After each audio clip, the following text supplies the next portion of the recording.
Hello guys, welcome back to the vlog. So ಇವತ್ತಿನ vlog ಅಲ್ಲಿ ನಾವು ತುಂಬಾನೇ ಸ್ಪೆಷಲ್ ಆಗಿರುವಂತ ಡ್ರೈ ಫಿಶ್ ಸಾಂಬಾರ್ ಮಾಡೋಣ. ನನ್ಗಂತೂ ತುಂಬಾ ಅಂದ್ರೆ ತುಂಬಾನೇ ಇಷ್ಟ ಈ ಫಿಶ್ ಸಾಂಬಾರು. ತುಂಬಾನೇ ಸ್ಪೆಷಲ್ ಆಗಿರುತ್ತೆ. ಈ ಚಳಿಗಾಲದಲ್ಲಿ ಮಳೆಗಾಲದಲ್ಲಿ ಎಲ್ಲ ಮಾಡ್ಕೊಂಡು ತಿನ್ನೋದಕ್ಕೆ ಆ ತುಂಬಾ ಅಂದ್ರೆ ತುಂಬಾ ಚೆನ್ನಾಗಿರುತ್ತೆ. ಮತ್ತೆ ಈ ಹುಷಾರಿಲ್ದವರು, ಮೈಕೈ ನೋವಿದ್ದವರು, ನಾಲ್ಗೆ ರುಚಿ ಕೆಟ್ಟಿರೋರೆಲ್ಲ ಈ ಸಾಂಬಾರ್ನ ಮಾಡ್ಕೊಂಡು ಮನೆಯಲ್ಲೇ ಆರಾಮಾಗಿ ತಿನ್ಬೋದು. ತುಂಬಾ ಈಸಿ ಇರುತ್ತೆ. ಸೊ ಬನ್ನಿ ಯಾವ ತರ ಮಾಡೋದಂತ ಹೇಳಿ ನೋಡೋಣ. ನಾನು ಮೊದ್ಲಿಗೆ ಈ ಒಣಮೀನನ್ನ ಈ ತರ ಕ್ಲೀನ್ ಮಾಡ್ಕೊಳ್ತಾ ಇದ್ದೀನಿ. ಈ ಒಣಮೀನಿನ ತಲೆನ ಈ ತರ ಜಸ್ಟ್ ತೆಗೆದ್ಬಿಟ್ಟು ಒಂದು ಬೌಲಲ್ಲಿ ಹಾಕಿ ನೀರಲ್ಲಿ ಹಾಕಿ ಒಂದು ½ ವರ್ಗೂ ಸೋಕ್ ಮಾಡಿ ಇಡ್ತೀನಿ. ಇನ್ನೊಂದ್ ಸೈಡ್ ಅಲ್ಲಿ ನಾನು ಒಂದು ಬಾಂಡ್ಲಿಗೆ ಸ್ವಲ್ಪ ಎಣ್ಣೆ ಹಾಕೊಂಡು ಅದಕ್ಕೆ ಒಂದು ½ ಟೇಬಲ್ ಸ್ಪೂನ್ ಅಷ್ಟು ಕಾಳು ಮೆಣಸನ್ನ ಹಾಕೊಂಡಿದೀನಿ. ಇದೆಲ್ಲ ಇಂಗ್ರೀಡಿಯೆಂಟ್ಸ್ ನಾವು ಎಣ್ಣೆಲೆ ಹುರ್ಕೊಳ್ಬೇಕಾಗತ್ತೆ. ಸೊ ಹಂಗಾಗಿ ಇನ್ನು ಒಂದು ½ ಟೀ ಸ್ಪೂನ್ ಅಷ್ಟು ಮೆಂತೆ ಹಾಕೊಂಡಿದೀನಿ.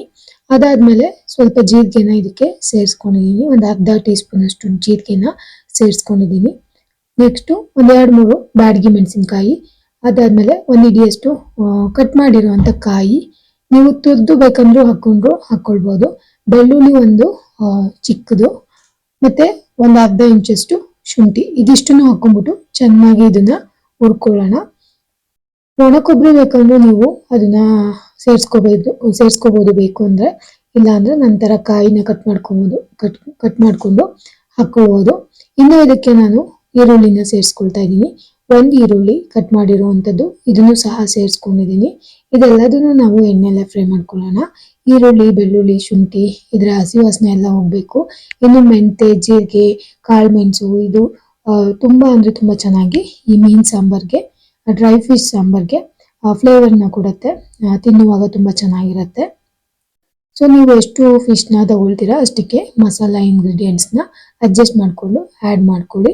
ಲಾಸ್ಟಲ್ಲಿ ನಾನು ಹುಣಸೆ ಹಣ್ಣನ್ನ ಹಾಕೊಂಡಿದ್ದೀನಿ. ಒಂದು ಸ್ವಲ್ಪ ಹುಣಸೆ ಹಣ್ಣನ್ನ ಹಾಕೊಂಡ್ರೆ ಸಾಕು, ಜಾಸ್ತಿ ಏನು ಹಾಕೋಬೇಕು ಅನ್ನೋದಿಲ್ಲ. ಇದೆಲ್ಲ ಸ್ವಲ್ಪ ಫ್ರೈ ಆಗೋ ಟೈಮಲ್ಲಿ ನಾನು ಒಂದು ಹಿಡಿಯಷ್ಟು ಇದಕ್ಕೆ ಕೊತ್ತಂಬರಿ ಕಾಳು ಬೀಜ, ಧನಿಯಾ ಬೀಜನ ಸೇರಿಸ್ಕೊಳ್ತಾ ಇದ್ದೀನಿ. ಈ ಧನಿಯಾ ಹಾಕೊಂಡು ಫ್ರೈ ಮಾಡುವಾಗಲೇ ಮನೆ ಎಲ್ಲ ಗಮ್ ಅಂತಿರುತ್ತೆ, ತುಂಬಾ ಚೆನ್ನಾಗಿ ಫ್ರೆಗ್ರೆನ್ಸ್ ಬರುತ್ತೆ. ಅದಾದ್ಮೇಲೆ ನಾನು ಇದಕ್ಕೆ ಒಂದು ಟೊಮೊಟೊ ಹಣ್ಣನ್ನ ಹಂಗೆ ರಫ್ಲಿ ಚಾಪ್ಡ್ ಟೊಮೊಟೊ ಹಣ್ಣನ್ನ ಸೇರಿಸ್ಕೊಳ್ತಾ ಇದ್ದೀನಿ. ಇದೆಲ್ಲದನ್ನು ಚೆನ್ನಾಗಿ ಒಂದ್ಸರಿ ಫ್ರೈ ಮಾಡ್ಕೊಳ್ಳೋಣ. ಹಸಿ ವಾಸನೆ ಹೋಗ್ಬೇಕು. ಧನಿಯಾ ಹಾಕಿ ಫ್ರೈ ಮಾಡ್ತಿದ್ದಾಗಂತೂ ಗಮ್ ಅಂತ ಸ್ಮೆಲ್ ಬರ್ತಿರುತ್ತೆ. ನನಗಂತೂ ಗೊತ್ತಿಲ್ಲ ಈ ಧನಿಯಾದಲ್ಲಿ ಅದೇನಿದೆ ಅಂತ ಹೇಳಿ. ನನಗೆ ಧನಿಯಾ ಉರಿಯೋವಾಗ್ಲೂ ತುಂಬಾ ಚೆನ್ನಾಗ್ ಅನ್ಸುತ್ತೆ. ಈ ತರ ಮಸಾಲೆಗೆಲ್ಲ ಹಾಕಿ ಎಣ್ಣೆಲಿ ಫ್ರೈ ಮಾಡುವಾಗ್ಲೂ ಇದ್ರ ಸ್ಮೆಲ್ಲು ತುಂಬಾ ಚೆನ್ನಾಗಿ ಬರುತ್ತೆ. ನಿಮಗೂ ಧನಿಯಾ ಉರಿಯುವಾಗ ಸ್ಮೆಲ್ ಇಷ್ಟ ಆಗುತ್ತೆ? ಇಷ್ಟ ಆದ್ರೆ ಒಂದು ಕಮೆಂಟ್ ಮುಖಾಂತರ ನನ್ನ ವಿಡಿಯೋಗೆ ತಿಳಿಸಿ. ಅಂಡ್ ಇದು ಸ್ವಲ್ಪ ಹೊತ್ತು ಬಿಡೋಣ, ಬಿಸಿ ಕಮ್ಮಿ ಆಗ್ಲಿ. ಅದಾದ್ಮೇಲೆ ನಾವು ಇದನ್ನ ಒಂದು ಮಿಕ್ಸಿ ಜಾರ್ಗೆ ಹಾಕೊಂಡ್ಬಿಟ್ಟು ಚೆನ್ನಾಗಿ ರುಬ್ಕೊಳ್ಳೋಣ. ಬಿಸಿ ಇದ್ದಾಗ್ಲೇ ಬೇಗ ಮಾಡಬೇಕು, ಅರ್ಜೆಂಟ್ ಇದೆ, ಹೊಟ್ಟೆ ಹಸಿವಾಗಿದೆ ಎಲ್ಲರಿಗೂ, ಆ ಥರ ಏನಾದ್ರು ಇದ್ರೆ ಸ್ವಲ್ಪ ಐಸ್ ಕ್ಯೂಬ್ ಹಾಕ್ಬಿಟ್ಟು, ಇಲ್ಲ ತಣ್ಣಗಿರೋ ಫ್ರಿಜ್ ವಾಟರ್ ಹಾಕ್ಬಿಟ್ಟು ನೀವು ಇದನ್ನ ರುಬ್ಕೊಳ್ಬೋದು.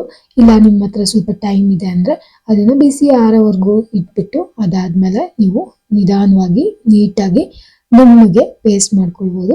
ನಾನಿಲ್ಲಿ ಸ್ವಲ್ಪ ಹೊತ್ತು ಬಿಟ್ಟು ಅದಾದ್ಮೇಲೆ ಸ್ವಲ್ಪ ನೀರು ಹಾಕೊಂಡ್ಬಿಟ್ಟು ಆಮೇಲೆ ಚೆನ್ನಾಗಿ ನುಣ್ಣಗೆ ರುಬ್ಕೊಂಡಿದ್ದೀನಿ. ಈ ತರ ಚೆನ್ನಾಗಿ ಪೇಸ್ಟ್ ಆಗಬೇಕು. ಮಿಕ್ಸಿ ಜಾರಲ್ಲಿ ತುಂಬಾ ಚೆನ್ನಾಗಿ ನುಣ್ಣಗೆ ಮಾಡ್ಕೊಳ್ಳಿ. ಕಾಯಿ, ಈರುಳ್ಳಿ, ಬೆಳ್ಳುಳ್ಳಿ, ಶುಂಠಿ ಎಲ್ಲ ನುಣ್ಣಗೆ ರುಬ್ಕೊಳ್ಬೇಕು. ಇನ್ನೊಂದ್ ಕಡೆ ನಾವು ಅದೇ ಬಾಣಲಿಗೆ ಸ್ವಲ್ಪ ಎಣ್ಣೆ ಹಾಕೊಂಡು ಜೀರಿಗೆ ಮತ್ತೆ ಸಾಸಿವೆನ ಒಗ್ಗರಣೆಗೆ ಹಾಕೊಳ್ತಾ ಇದ್ದೀನಿ. ಅದಾದ್ಮೇಲೆ ಒಂದ್ ಸ್ವಲ್ಪ ಕರಿಬೇವಿನ ಸೊಪ್ಪನ್ನ ಇದಕ್ಕೆ ಸೇರಿಸ್ಕೊಂಡಿದ್ದೀನಿ. ನೆಕ್ಸ್ಟ್ ರುಬ್ಬಿರುವಂತ ಖಾರಕ್ಕೆ ಸ್ವಲ್ಪ ನೀರ್ ಹಾಕೊಂಡು ಮಿಕ್ಸಿ ಜಾರ್ನೆಲ್ಲ ನೀಟಾಗಿ ತೊಳೆದ್ಬಿಟ್ಟು ಅದ್ರಲ್ಲಿ ಏನ್ ಖಾರ ಇರುತ್ತೆ ಅದನ್ನು ಸಹ ತೆಗೆದು ಅದನ್ನ ಬಾಣ್ಲಿಗೆ ಸೇರಿಸ್ಕೊಳ್ತಾ ಇದ್ದೀನಿ. ನಿಮಗೆ ನೀರ್ ಜಾಸ್ತಿ ಬೇಕಂದ್ರೆ ಹಾಕೊಳ್ಳಿ, ಸಾಂಬಾರ್ ಎಷ್ಟು ಬೇಕೋ ಅಷ್ಟು ನೋಡ್ಕೊಂಡು ಮಾಡ್ಕೊಳ್ಬೋದು ನೀವು. ರುಚಿಗೆ ತಕ್ಕಷ್ಟು ಕಲ್ಲುಪ್ಪನ್ನ ಹಾಕೊಂಡಿದ್ದೀನಿ. ಹುಣಸೆ ಹುಳಿ ನಾನು ಖಾರಕ್ಕೆ ಹಾಕೊಂಡಿದ್ನಲ್ಲ, ಹಂಗಾಗಿ ಲಾಸ್ಟ್ ಅಲ್ಲಿ ನಾನು ಹುಣಸೆ ಹುಳಿನ ಸೇರಿಸ್ಕೊಳ್ತಾ ಇಲ್ಲ. ಈ ಸಾಂಬಾರ್ ಸ್ವಲ್ಪ ಕುದಿ ಬರಬೇಕು. ಆ ಟೈಮಲ್ಲಿ ನಾವು ಇದಕ್ಕೆ ಒಣಗಿರುವಂತ ಮೀನು ಏನು ನಾವು ಒಂದು ಬೌಲಲ್ಲಿ ಕ್ಲೀನ್ ಮಾಡಿ ನೀರಲ್ಲಿ ನೆನೆಸಿ ಇಟ್ಟಿರ್ವಲ್ಲ ಅದನ್ನ ಸೇರಿಸ್ಕೊಳ್ಬೋದು. ಕೆಲವೊಬ್ರು ಮೀನನ್ನ ತೊಳೆದು ಅದಾದ್ಮೇಲೆ ಹುರಿದ್ಬಿಟ್ಟು ಸಾಂಬಾರ್ಗೆ ಸೇರಿಸ್ಕೊಳ್ತಾರೆ. ನಾನು ಈ ಥರ ಸೋಕ್ ಮಾಡಿಬಿಟ್ಟು ಸ್ವಲ್ಪ ನೀರಲ್ಲಿ ನೆನೆಸಿಟ್ಕೊಂಡು ಸಾಂಬಾರ್ಗೆ ಸೇರಿಸ್ಕೊಳ್ತಾ ಇದ್ದೀನಿ. ಈ ಸಾಂಬಾರ್ ಟೇಸ್ಟ್ ಅಂತೂ ತುಂಬ ಅದ್ಭುತವಾಗಿರುತ್ತೆ. ಮಿಸ್ ಮಾಡದೆ ಮನೇಲಿ ಟ್ರೈ ಮಾಡಿ. ನಾನು ಒಂದು ಮೀನನ್ನು ಹಾಕಿ ಆದಮೇಲೆ ಲೈಟಾಗಿ ಒಂದ್ಸರಿ ಸಾಂಬಾರಲ್ಲಿ ಮಿಕ್ಸ್ ಕೊಡ್ಕೊಳ್ತಾ ಇದ್ದೀನಿ.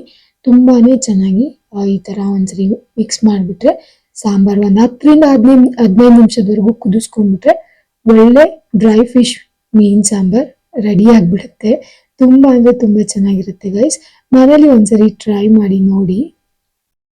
ಟೇಸ್ಟ್ ಅಂತೂ ಅದ್ಭುತವಾಗಿರುತ್ತೆ.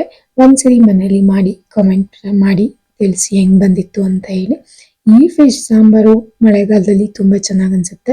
ಇನ್ ಕೇಸ್ ನಿಮ್ಮ ಮನೇಲಿ ಯಾರಿಗಾದ್ರೂ ಹುಷಾರಿಲ್ಲ, ಬಾಯಿ ಕೆಟ್ಟಿದೆ ಅಥವಾ ಬಾಯಿ ಏನಾದ್ರೂ ನಾಲ್ಗೆ ಹಾಳಾಗಿದೆ, ಈ ತರ ರುಚಿನೇ ಸಿಗ್ತಾ ಇಲ್ಲ ಅಂದ್ರೆ ಕೂಡ ಈ ತರ ಸಾಂಬಾರ್ ಮಾಡಿ ತಿನ್ನಿಸ್ಬೋದು. ಮಕ್ಕಳಂತೂ ತುಂಬಾ ಇಷ್ಟಪಟ್ಟು ತಿಂತಾರೆ. ಸೊ ನೀವು ಒಂದ್ಸರಿ ಮನೇಲಿ ಟ್ರೈ ಮಾಡಿ ನೋಡಿ. ಇವತ್ತಿನ ಒಂದು ರೆಸಿಪಿ ಜೊತೆ ಬ್ಲಾಗ್ನ ಮುಗಿಸ್ತಾ ಇದ್ದೀನಿ. ವಿಡಿಯೋ ನೋಡಿದ್ದಕ್ಕಾಗಿ ಧನ್ಯವಾದಗಳು. Thank you so much.